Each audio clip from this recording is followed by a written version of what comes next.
चलतु आज बनैबा पोई चिंगुड़ी घांट जहाँकि मु छोट चिंगुड़ी या बनैबी आम विभिन्न प्रकार परिबा यूज करवा। तो यही रेसिपीटा हूँ ओडिशार गोटे पारंपरिक रेसिपी जहाँकि आमर समस्त घरे होता है आटा खाइबा बहुत भल लगी थाए। तो ये सबुठ भल कथा आम ए सबु प्रकार परिबा यूज कर देहपाई बहुत भल। तापर यहाँ आप कम समय बनई पारे जदि काटी कुटिकी परिबा रखिथे ताहले बहुत जल्दी हो। तो चलते आपको बनैबा स्टार्ट करनवा। तो ये प्रथम आम पोई को काटिकी ताकू धोईकी भल भाव रखी नवा। तापर अन्यान्य परिबा सब काटी नवा। तो परिबा भितर एठी मु नेइची कखारू, खंब आलू, सारू, बाईगण आउ किछि अलगा मध्य परिबा आपण जहाँ आपणक पाखरे थिबो आपण से सब यूज करि परिबे। तो ये चलते ए परिबा गुडी को काटिकी साइड करनवा। तो ये सबु परिबार माप आमे समान भाव रे नबा।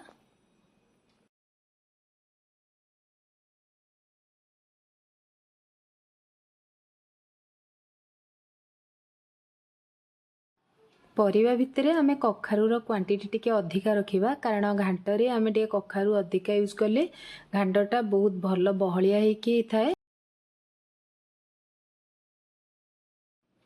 तो ये देखंतु परिबा सब काटिकी धोईकी मु रखी नेइची। तापरे एबे चलंतु आमे मसला तयारी करिबा।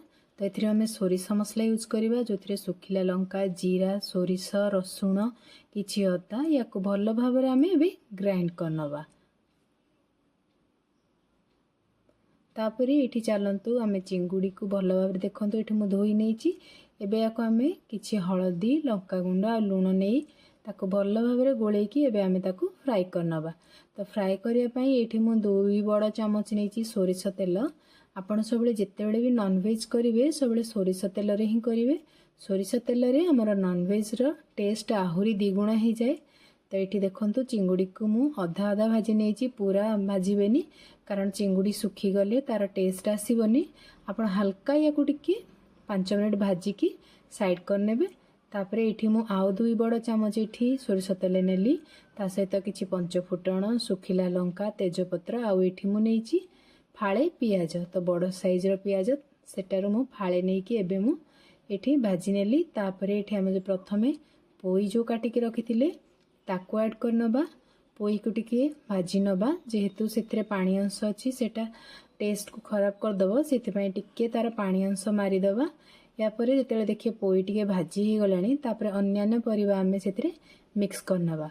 तापर एठी मु नेइची गोटे बड़ साइज रो टमाटो, लूण, हळदी देई एबे ताको भल भाबरे टिके आमे भाजी नबा।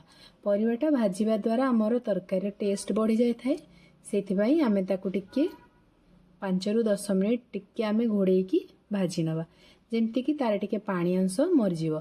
तापर देखिए जेतेबेले परिबा पूरा सिझी जीवो सेथिरे आमे जो पोई पत्र रखिथिले अलगा करिकी ताकू आमे ऐड करनबा। तापर ऐड कर साला परे सेथिरे आमे जो सोरिष बाटण रखिथिले ताकू दे दबा।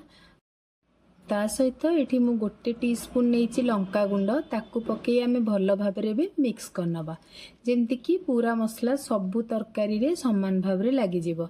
एबे आमे परिबा को किछि समय सिझिबा पई छाड़ दबा। तो एटा आमे घोड़े घोड़े की आमे ताकू कुक करिबा कारण परिवार साइज आमे बड़ रखिथिले तो सेटा सिझिबा पई हमकु 10 ରୁ 15 मिनिट लागिवो।